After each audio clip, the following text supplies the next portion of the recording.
नमस्कार दर्शक बंधु, आपण मानंकु आम चैनल को स्वागत। आजिर भिडियोटी कर्कट राशि लोकंक पई बहुत गुरुत्वपूर्ण रही। एही भिडियोटी देखि सारिबा परे आपणक जीवन रे गोटे परिवर्तन आसीबो। आज आमे एही भिडियो रे आलोचना करिबा कर्कट राशि प्रकृत जीवन घटना कौन रही भविष्यतवाणी एवं कौन कले तांको पई भल रहिबो। देखंतु कर्कट राशि व्यक्ति विशेष माने एही भिडियोटी को निश्चित भावरे शेष पर्यंत देखंतु। जदि आपणकर प्रिय जनकर कर्कट राशि होइथाए तांको पाखको शेयर मध्य करंतु, जहा फलरे तांको जीवन रे मध्य बड़ परिवर्तन आसीबो। देखंतु दर्शक बंधु, एही भिडियो रे आमे गोटी गोटी करी आलोचना करिबा कर्कट राशि लोकमानकर भाग्य, भविष्य, व्यक्तित्व, चरित्र, गुण, स्वभाव एवं भविष्यत रे तांकर कौन हेबाकु जाउछि, कौन मिलिबो तांका भविष्यतर भविष्यतवाणी। किंतु भिडियोटी आरंभ करिबा पूर्वरु आपणकर जदि कर्कट राशि होइथाए एवं आपण भी ईश्वरंकु आंतरिक भक्ति एवं विश्वास करती, तेबे भिडियोटी को लाइक करंतु। कमेंट बॉक्स रे जय जगन्नाथ, जय मां लक्ष्मी अवश्य लिखि दियंतु, जहा फलरे महाप्रभुंकर अपार कृपा दृष्टि आपणक उपरे सदा सर्वदा रहिथिबो। एही कर्कट राशि रस्याधिपति हेले प्रभु चंद्रमा। समस्तंको शीतलता प्रदान करिबा चंद्रमांकर प्रथम कर्तव्य एवं से कामटी को से सुचारू रूप रे करिथांती एवं से चंद्रमा कहा सहित भेद भाव करंती नाही। समस्तंको समान परिमाण रे शीतलता प्रदान करिथांती एवं से कहार केतेबेले खराब मध्य चिंता करंती नाही कि खराब कले केही सह्य करंती नाही। आपणकर कर्म अनुଯାयी आपणको फल दियंती। सेही भली कर्कट राशि लोकमाने मध्य कहार अमंगल चिंता करंतीनी किंबा तांको सह के खराब व्यवहार कले से माने सह्य करि पारंती नाही। एही लोकमाने बहुत सरल, सचोट एवं निरीह स्वभावर होइथांती। एमाने निज ठारू अधिक अन्य मानक विषय रे चिंता करिथांती। बहुत पर उपकारी स्वभावर होइथांती। जेउ जागारे एमानंकु स्नेह, प्रेम एवं सम्मान न मिले सेठी संपर्क काटी दियंती। एही कर्कट राशि व्यक्ति माने अधिक आपणापण, स्नेह, प्रेम खोजी थांती। जहाकु थरे आपणार भाबी दियंती तांकर सबु कथा को सही नियंती। एही लोक माने गोटे संपर्करू सेतेबेले दूरेई जांती जेतेबेले सेमाने भाबंती जे सेमाने आउ सह्य करि परिबे नाही। एही लोक माने बहुत कम रागी थांती एवं थरे रागी गले सहजरे बुझंती नाही। देखंतु कर्कट राशि लोक माने बहुत विश्वस्त होई थांती। एमाने कहा विश्वास रे विष देई न थांती। आपण आपणकर हृदयर कथा जदि कर्कट राशि व्यक्तिंक पाखरे कुहंती, आपणक कथा को से गोटे कानरु दुई कान करबाकू दियंती नाही। निज भितर सबु रखंती एवं आपणको सहानुभूति प्रदान करंती। जदि एमानंक द्वारा किछि भूल मध्य होई जाए, एमाने बहुत अनुताप करंती एवं भूल मध्य मागंती। टिके जिद्दीखोर स्वभावर होई थांती। एमानंक पाखरे एमिति शक्ति अछि जे एमाने छोटरू बड़ होई पारिबे, अति निम्न स्तर उठी उच्च स्तर रे पहुंची जिबे एवं समस्तंक हृदय रे निज पई गोटे स्थान तैयारी करिबे। अधिकांश समय एमाने बहुत दुख, कष्ट एवं असुविधा रे थांती।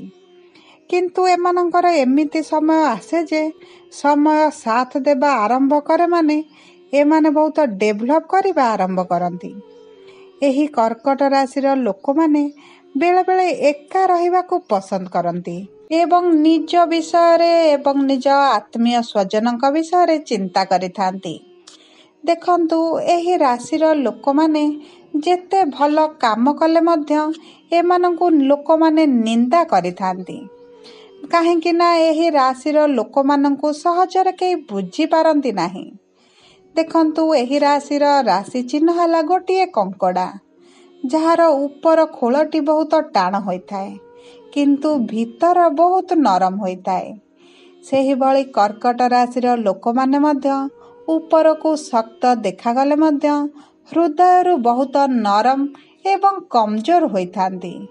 ଛୋଟ ଛୋଟ କଥାକୁ ସେମାନେ ହୃଦୟରୁ ନିଅନ୍ତି ଏବଂ ଯାହାକୁ ସାହାଯ୍ୟ କରିବା ପାଇଁ ଠାଣି ଦିଅନ୍ତି ତାଙ୍କୁ ସେମାନେ ଯେ ପର୍ଯ୍ୟନ୍ତ କରିପାରିବେ ସେ ପର୍ଯ୍ୟନ୍ତ ସାହାଯ୍ୟ କରିଚାଲନ୍ତି।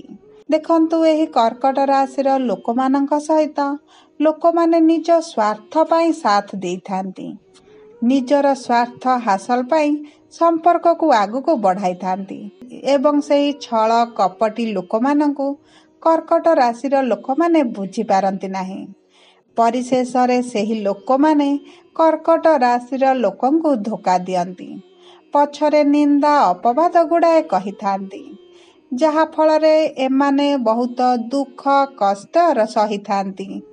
ବିଶେଷ ଭାବରେ ବହୁତ ନିନ୍ଦା ଅପବାଦ ମଧ୍ୟ ଏମାନେ ସହିଥାନ୍ତି। ଦେଖନ୍ତୁ, କର୍କଟ ରାଶିର ଲୋକମାନଙ୍କର ଭାଗ୍ୟ 27ରୁ 28 ବର୍ଷ ଭିତରେ ବଦଳିଥାଏ। ସେମାନଙ୍କ ଜୀବନ ନୂଆ ମୋଡ଼ ନେଇଥାଏ। ଜୀବନରେ ଉନ୍ନତି କରିବା ଆରମ୍ଭ କରିଥାନ୍ତି। ଯେଉଁ ଲୋକମାନେ ଜନ୍ମରୁ 27 ବର୍ଷ ପର୍ଯ୍ୟନ୍ତ ସୁଖରେ କାଟିଥାନ୍ତି, 27 ବର୍ଷ ପରେ ଏମାନେ ଦୁଃଖ ଅନୁଭବ କରିଥାନ୍ତି। ବହୁତ ଗୁଡ଼ିଏ ଚିନ୍ତା ମଧ୍ୟରେ ରହିଯାନ୍ତି। ପରିବାରର ଚିନ୍ତା, ଆତ୍ମୀୟ ସ୍ୱଜନଙ୍କର ଚିନ୍ତା, ନିଜର କ୍ୟାରିୟରକୁ ନେଇ ଚିନ୍ତା, ଏମାନେ ବହୁତ ଗୁଡ଼ିଏ ଚିନ୍ତା ସମସ୍ୟା ଭିତରେ ଛନ୍ଦି ହୋଇଯାନ୍ତି। ଏମାନଙ୍କୁ ବେଳେବେଳେ ନିଜର ଜୀବନ ପ୍ରତି ମଧ୍ୟ ବିତୃଷ୍ଣା ଭାବ ଆସିଥାଏ।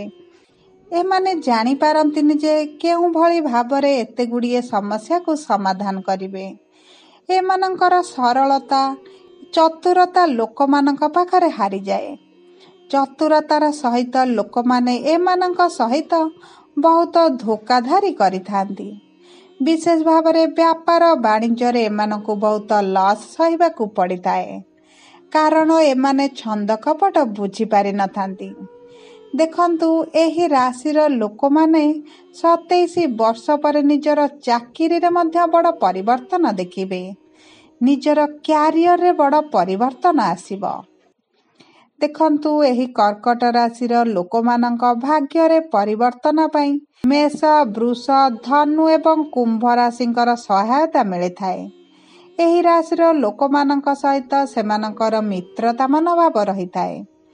ଦେଖନ୍ତୁ, ଛୋଟ ଛୋଟ କଥା ଆପଣ ବହୁତ ଚିନ୍ତା କରିଥାନ୍ତି ଏବଂ ସେହି ଚିନ୍ତା ପାଇଁ ଆପଣ ବହୁତ ଦୁଃଖରେ ରହିଥାନ୍ତି। ଆପଣ ଥରେ କାହାଠାରୁ ଧୋକା ଖାଇଲା ପରେ ଆପଣ ଆଉ କାହାକୁ ବିଶ୍ୱାସ କରିପାରନ୍ତି ନାହିଁ। ଦେଖନ୍ତୁ, ଭବିଷ୍ୟତରେ ଆପଣ ନିଜକୁ ଅନ୍ୟମାନଙ୍କ ଠାରୁ ଅଲଗା ରଖିବା ପାଇଁ ଚାହିଁବେ। ବାରମ୍ବାର ଧୋକା ଖାଇସାରିବା ପରେ ସମସ୍ତଙ୍କ ଠାରୁ ବିଶ୍ୱାସ ଉଠିଯିବ। ଆପଣଙ୍କ ସ୍ୱାମୀ ସ୍ତ୍ରୀଙ୍କ ମଧ୍ୟରେ ଛୋଟ ଛୋଟ କଥାକୁ ନେଇ ବହୁତ ଝଗଡ଼ା ହେବ। ଆପଣଙ୍କ ସମ୍ପର୍କରେ ଟିକେ ତିକ୍ତତା ଆସିବ। ତା ସହିତ ଯେହେତୁ ଆପଣଙ୍କ ରାଶିଙ୍କର ସ୍ୱାମୀ ଚନ୍ଦ୍ରଦେବ ଅଟନ୍ତି, ଆପଣ ପ୍ରତିଦିନ ଚନ୍ଦ୍ରମାଙ୍କର ବୀଜ ମନ୍ତ୍ର ଜପ କରନ୍ତୁ।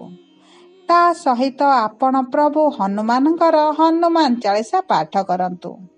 ଆପଣଙ୍କର ଭାଗ୍ୟ ଉଦୟ ହେବା ସହିତ ଆପଣଙ୍କ ଭବିଷ୍ୟତରେ ଘଟିବାକୁ ଥିବା ଦୁର୍ଘଟଣାରୁ ଆପଣଙ୍କୁ ମୁକ୍ତି ମିଳିବ। ଦେଖନ୍ତୁ, କର୍କଟ ରାଶିର ଲୋକମାନେ ହନୁମାନଙ୍କ ମନ୍ଦିର ଯାଆନ୍ତୁ, ପୂଜାର୍ଚ୍ଚନା କରନ୍ତୁ ଏବଂ ଚେଷ୍ଟା କରନ୍ତୁ ସୋମବାର ଦିନ ମହାଦେବଙ୍କ ମନ୍ଦିର ଯାଇ ମହାଦେବଙ୍କୁ ପୂଜାର୍ଚ୍ଚନା କରନ୍ତୁ, ଜଳ ଅର୍ପଣ କରନ୍ତୁ। ଆପଣଙ୍କ ଜୀବନରେ ବଡ଼ ପରିବର୍ତ୍ତନ ଆସିବ। ଦେଖନ୍ତୁ, କର୍କଟ ରାଶିର ଲୋକମାନଙ୍କ ଜୀବନରେ ଚନ୍ଦ୍ରମାଙ୍କର ସ୍ଥାନ ବିଶେଷ ଭାବରେ ବହୁତ ଗୁରୁତ୍ୱପୂର୍ଣ୍ଣ ହୋଇଥାଏ। ସେଥିପାଇଁ ଆପଣ ନିଶ୍ଚିତ ଭାବରେ ଚନ୍ଦ୍ରମାଙ୍କର ବୀଜ ମନ୍ତ୍ର ପାଠ କରନ୍ତୁ। ଆପଣଙ୍କ ଜୀବନରେ ଦେଖିବେ ପରିବର୍ତ୍ତନ ଆସିବ। ଆପଣଙ୍କ ମନ ଯେଉଁଭଳି ବିଚଳିତ ରହୁଛି ସେଥିରେ ମଧ୍ୟ ପରିବର୍ତ୍ତନ ଆସିବ। ଆପଣ ନିଜ ପରିବାର ପାଇଁ ସବୁ କିଛି କରିବା ପାଇଁ ପ୍ରସ୍ତୁତ ଥାନ୍ତି, କିନ୍ତୁ ଏମିତି ପରିସ୍ଥିତି ଆସେ ଯେ ସେହି ପରିବାର ଲୋକମାନେ ଆପଣଙ୍କୁ ଭୁଲ ବୁଝନ୍ତି। ଆପଣଙ୍କର ସବୁ କରିସାରିବା ପରେ ମଧ୍ୟ ଆପଣଙ୍କୁ ଅଧିକ ଧୋକା ମଧ୍ୟ ଦେଇଥାନ୍ତି। ବିଶେଷ ଭାବରେ ଆପଣ ଛୋଟ ବଡ଼ କଥାକୁ ନିଜ ହୃଦୟରୁ ନିଅନ୍ତି। କାରଣ ଚନ୍ଦ୍ରମା ଆପଣଙ୍କ ରାଶିର ସ୍ୱାମୀ ହୋଇଥିବାରୁ ଆପଣ ହୃଦୟରୁ ସବୁ ନିଷ୍ପତ୍ତି ନିଅନ୍ତି। ଆପଣ ମୁଣ୍ଡରୁ ଅଧିକ କାମ ନ କରି ହୃଦୟରୁ କରନ୍ତି। ଯେକୌଣସି ଅସହାୟ ଲୋକଙ୍କ ପ୍ରତି ଆପଣଙ୍କର ସହାନୁଭୂତି ଅଧିକ ରହିଥାଏ। ବିଶେଷ ଭାବରେ କର୍କଟ ରାଶିର ଲୋକମାନେ ପଶୁପ୍ରେମୀ ହୋଇଥାନ୍ତି। ପଶୁମାନଙ୍କ ପ୍ରତି ଅଧିକ ଦୟା ମନୋଭାବ ଦେଖାଇଥାନ୍ତି। କିନ୍ତୁ ଏହିମାନଙ୍କୁ ବୁଝିବା ଭଳି ଲୋକ କେହି ଜନ୍ମ ହୋଇନାହାନ୍ତି। ନିଜକୁ ନିଜେ ବୁଝାଇବା ପାଇଁ ଚେଷ୍ଟା କରନ୍ତି, କାହାକୁ ଦୁଃଖ ଦିଅନ୍ତି ନାହିଁ। ସବୁ ପରେ ମଧ୍ୟ ଆପଣ ଚନ୍ଦ୍ରମାଙ୍କର ବୀଜ ମନ୍ତ୍ର ଜପ କରନ୍ତୁ। ପ୍ରତିଦିନ ହନୁମାନ ଚାଳିଶା ପାଠ କରନ୍ତୁ।